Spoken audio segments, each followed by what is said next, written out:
Yes, guys, round 3 has come and gone. We've got the first iteration of the price changes. This is where things start to get really exciting, and you're looking to really get those trades moving. People don't tend to trade much in this round, but this is the year to be aggressive with the extra trades. You've also got an extra round of buys to come. So, look, there's plenty of things that you can do. Myself have not had the best start, so doing nothing is probably not the best way to go about it. So this is how I scored. My score this week was not the best. It is a 2,097, top 41% for scoring, when the average was 2,057. So look, managed to at least crack that. And I actually went down in rank this week. It went down another 7,325 people. So I'm hanging around the 58K mark, which is obviously not ideal, but it is what it is. So, but probably the thing that has me feeling more confident than anything else, and what's making me be happy, despite where I'm at points wise, is my team value. This team value is quite good, 10.8 mil. We've cracked 10.8 mil, which is actually quite a good thing. And then when you also look at how much I got in the bank, which is 76K, that means I'm at 10.9 $1,000, which is obviously a really good thing. So it's all about value. It's all about money. And whilst the points might not be there, you need money and you need value in order to upgrade your team. So I haven't been getting all of the points. I have been a bit unlucky, I suppose, in relation to rookie roulette, as we can see here again. Wilmot 69 came on, had an insane last quarter, but I didn't want to risk the Constable sub. I just can't do it. So I fielded Cowan and I lost that 18 points. That would have pushed me over the top into 2,100 mark. And that is without any of the top 10 scorers in the team. So this was a week where, things weren't going well, but it just so happened to be that the players that popped off this week, I don't have them in my team. And the players that I have, unfortunately, all didn't do too well. So, look, the game has that where you'll have weeks where, unfortunately, a lot of your primos underperform, and then you have others where it all lines up. But you can't lose sight overall of the goal. Okay, the goal is to have a full premium team as quickly as possible and using your trades wisely. So that was my score this week. I've got some money in the bank. Doherty went, had a really good game in terms of the disposals, 39 disposals, 10 marks and a goal for 87. My word, what has going on? This is criminal data, unfortunately, for Doherty. I don't care if you're telling me he had clangers and his disposal efficiency was crap. He wasn't the only one. Him and Cogs, both in that same game, both got a lot of the pill. And then Cornelio got absolutely rorted by that decision of the descent. My word. Look, it's just one of those games. I had the players. They played their roles. They played their way. It just didn't fall. They just didn't get the points that week. And it is what it is. Day cost 109. I know I was going to VC him, but I saw the weather, I saw the rain, I saw that it was not the best conditions, and I thought, you know what? I reckon a guy like Tim Taranto, the conditions would suit him better. So I VC'd him, and he actually was a better VC. Ridley, 96 points. Wet conditions. It was raining at the MCG as well for our game. And there was no BZT, who's the key defender. So for him to go 96 is actually not a bad result. And he's got GWS this week, which is also a very favourable matchup, this time at Marvel Stadium, where things are immaculate and BZT should be back. So I'm expecting a good game bounce back from Ridley. And there's no real rush to get rid of him because of his price point. He's not going to tank. He's still averaging 91. Jimby, this kid is West Coast's best midfielder already. What a star. What a legend. I'm looking to hold this kid for as long as I possibly can with his DPP as well. He's going to be great. No real rush to move him on. Connor McKenna, another poor score. He might be one that is going to be moving on a bit faster than I thought. But look, as long as he keeps going up in price, then I'm not really going to be too concerned. He still has a break even of -5. And if he goes 62, he should go up another 30K. Cowan, look, that was the 50-50 call. Do I roll the dice? Do I keep Constable on the field? Do I, and get Wilmot 69, or do I risk it, with him being the sub? Look, my reasoning was he's not going to be the sub. He's not a sub player. That's not the kind of guy he is. And yet, I still decided to go with the abundance of caution and be like, you know what, stuff that I'm going to play it safe. I'm not going to field Constable. There's nothing worse that could have happened other than if Constable was to be a sub and come on and score 20 points. I trust Cowan to give me a range between 50 to 60 points. Unfortunately, he was on the lower end of the scale with only 51, but I mean, it is what it is. The reasoning, I think, was sound. There's no reason to risk to risk those points. Bont, look, he looked amazing, but my word, the number of clangers and free kicks against, again, just him, Doherty, Canelio, it was just that sort of week for my premiums. Green with 100. Look, he was playing against Carlton, right? Carlton are a gun midfield as well. Setters with 82, no complaints from me. We had a really slow start in relation to that game. Their midfield was well on top, but we sort of worked our way back. Setters also worked his way back, and we've seen that he's capable of doing that. Like we saw in round one, he was only on like 30 points at halftime and then finished off on 99. So he's capable of working his way into the game. Late in the piece, though, just before the end of the game, he had to come off with a dislocated finger. He wasn't listed in any injury reports, though, so he should be good to go. I'm more than happy with Setters. Love the guy. Setter goat. Warple, though, is a concern. 45 points against the midfield that was missing both LDU and Simpkins, so that is really bad. I might actually get rid of Warple this week. His CBA percentages has also gone down.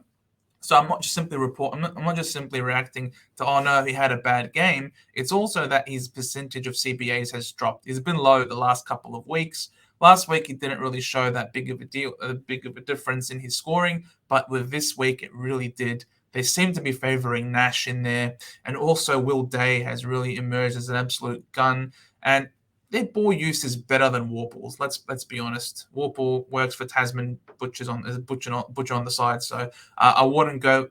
I think Warple's going to go, and that 45 is going to really sit in his 3-round average, and it's going to really stall his cash gen, which is something that we don't want. His break even now has jumped up to 50, and whilst he's more than capable of breaching that, or going above that 50, it's still a bit nerve-wracking to have that 45 in his system moving forward. And when you look at who they're up against this week, it's Geelong at the MCG, which is always a cracking match.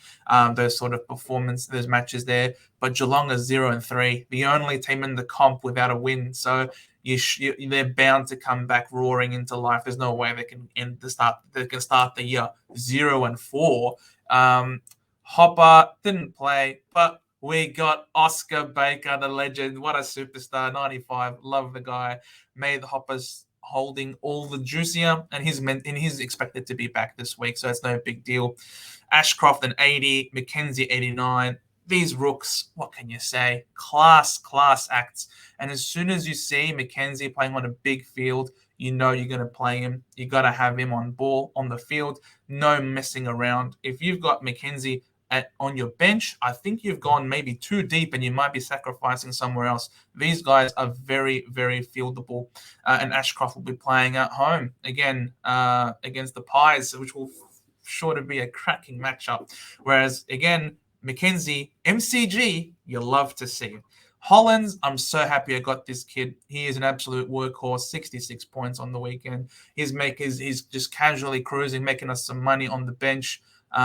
And it looks like he's going to hold his spot, as I've said repeatedly. I'm very happy with him. And Noah Long is the surprise package on my bench. He was the one I was not really expecting too much from him. I simply had him on my bench, picked because of his DPP and his job security. But he's also making us some great coin on the bench. Cash generation is key. And having these guys on the bench is part of the reason why my value on my overall team value is so good. You need to have money in order to make upgrades for your team. And I think I've nailed these rookies here in the midfield. Wits, my captain, love the man, absolute gun. Thought he was going to have a good matchup this week, and he did. Witts is one of those guys that you can back in. If you know there's a favorable matchup, he's going to go 120 plus. There's no ifs, ands, or buts. If Witts was up against BJ Williams last week, I can tell you he would definitely have gone more than 130, like what Sean Darcy did. Witts is just such a safe, reliable option. Loved starting him as a pick. And Rowan Marshall, there's a lot of tossing and toing and froing about this guy, because it doesn't appear that he's a top 2 or 3 ruckman. The way Nankervis is rucking, the way Rob O'Brien from Adelaide is rucking, the way English in particular is rucking, and I'm unsure if I'm meant to hold on to Marshall here still. He's got Witts this week, and that's going to be a really interesting matchup. We saw what happened to all those Sean Darcy and Rowan Marshall starters when they were up against each other. Both of them didn't do too well, whereas Witts went 140 plus. So it'll be interesting to see how Witts does, but yeah, Marshall is an interesting one. I'm really unsure what I'm going to do with him. Dunks, 108.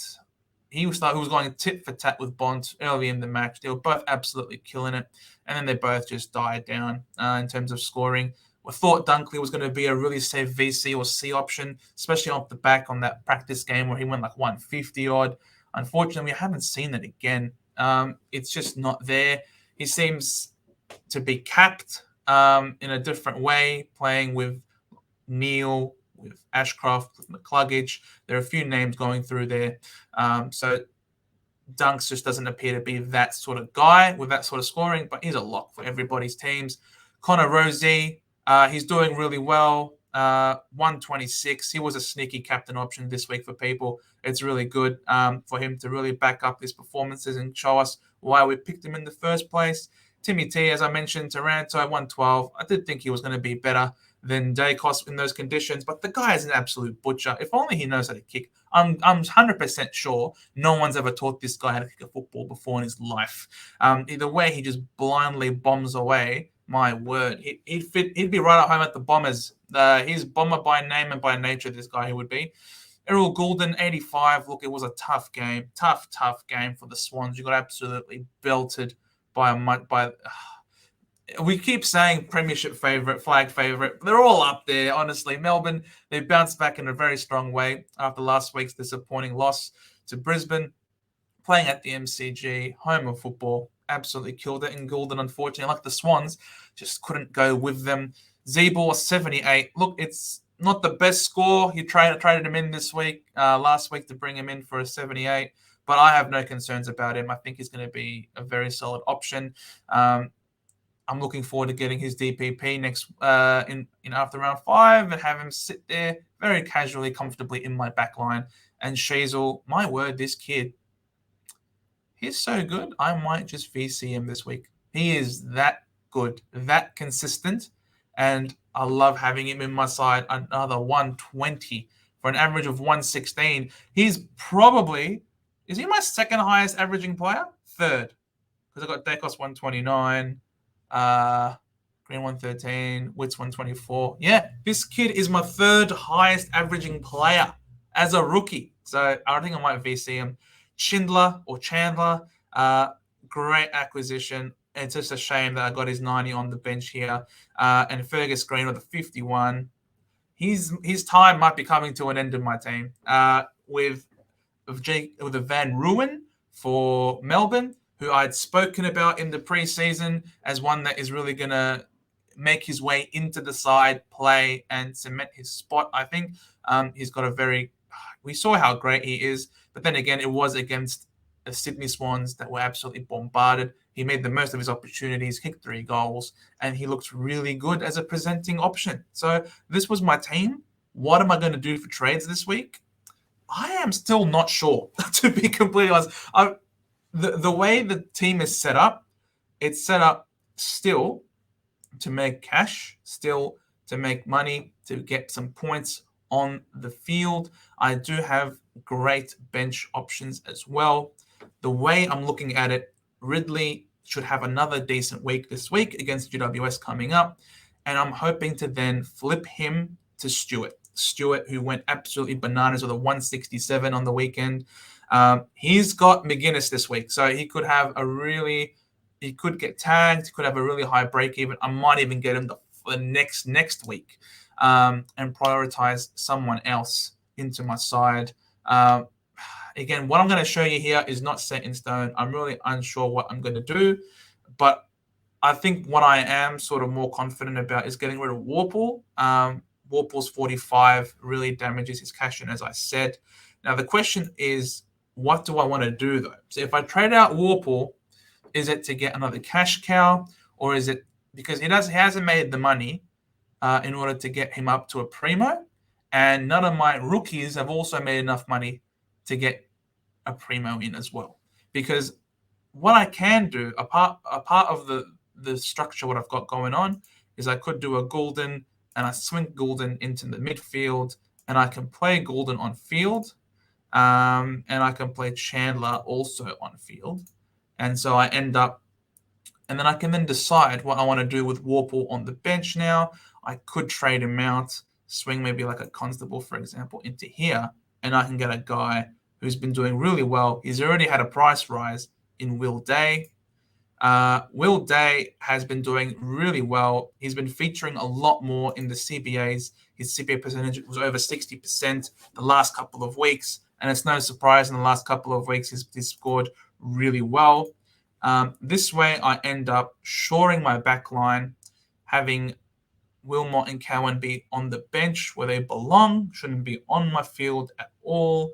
And then I've got a strong back line here with someone who could be a sneaky keeper for the year. He's averaging 99.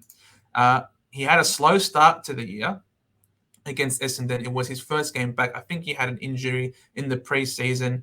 And then he went a 98 against Sydney, which is really impressive. And then a 139. He took advantage of the absence of both Simpkin and LDU, something that Warple simply was unable to do. He had 20 kicks, 9 handballs with 11 marks in that game. And then against Sydney, he had 26 disposals with 4 marks and 4 tackles. 4 tackles. As you can see, he's a tackling machine. If he's getting 4 tackles every game, he's marking the ball and he's getting disposals. He's got a number of different avenues to score. And so by doing this, I shore up my back line. I get a good scoring rookie on the field who is going to be playing against the Eagles. Oh my God, the Eagles with all of their injuries and no McGovern as well. It's going to be really juicy for him to get in there. I know there are people really thinking about getting Clayton Oliver in, especially with this run, with this fixture. Look, I'm still contemplating whether or not I do that, whether or not I go for another lower-owned player. Still tossing and turning about that. But at this point, I've already used a lot of trades. Using only one trade might be a good thing for me this week. Could be a good way to then maybe move Fergus Green down to a Van Ruin, move him along, and then flip a Ridley to Stewart, especially if Stewart has a really good game this week. He almost becomes a must-have in terms of getting him in. So could flip Ridley to Stewart next week. And my back line starts to look really, really good because then Sheasel and Zeeble can fill these last 2 spots if Will Day indeed becomes a keeper like I suspect that he may be. And just like that, my back line will be finished. Canelio can move back into here. Goulden will move back into here. And then this spot where Chandler is can be a spot for a mid primo that gets forward status, or a ruck premium like a Gaunt, for example, if he was to come back and gain forward status. So there are options. The team is slowly starting to fill. Yes, I don't have the points yet. It hasn't all come together into a really well-oiled machine. The Ferrari, as they say, has not been fully completed yet, but I'm putting in some really good pieces, really high value pieces that are going to hopefully carry me to a really high rank at the end of the year. It's so much fun coming from a long way back, and I hope you guys stick around for the journey. It's going to be a lot of fun. In terms of my VC, as I said, look, this kid is so good. I might just VC Sheasel, and he's up against Carlton, and they've got no key defenders up against their twin towers. So Sheasel's going to have his hands very full. They're going to need all hands on deck in the back line. He could have a massive game. So I might do Sheasel into Wits. I'm backing Witsy Boy to really do well against Marshall this week. I think he's got a great matchup there, and they love repeat stoppages. If not Wits, then it might be Bontempelli against Richmond. Could also Bontempelli's due a big game. He could have gone bananas. He could have gone huge last week if not for his clangers and his frees against. So it could even be a Sheasel into a Bontempelli next week. That's how it's going to be interesting what the ratio is. Haven't 100% nailed it down, as you can see, the indecisiveness, but that's what it looks like. So thanks so much, guys, for watching. This was my team review of how I did last week and what I'm sort of looking to do this week. A lot of optimism, a lot of value to come. And please like, share, and subscribe. We're pumping out a lot of content for you guys and for your enjoyment. So please remember, here at the Centre Bounce, we do the hard work so that you don't have to. Bye for now.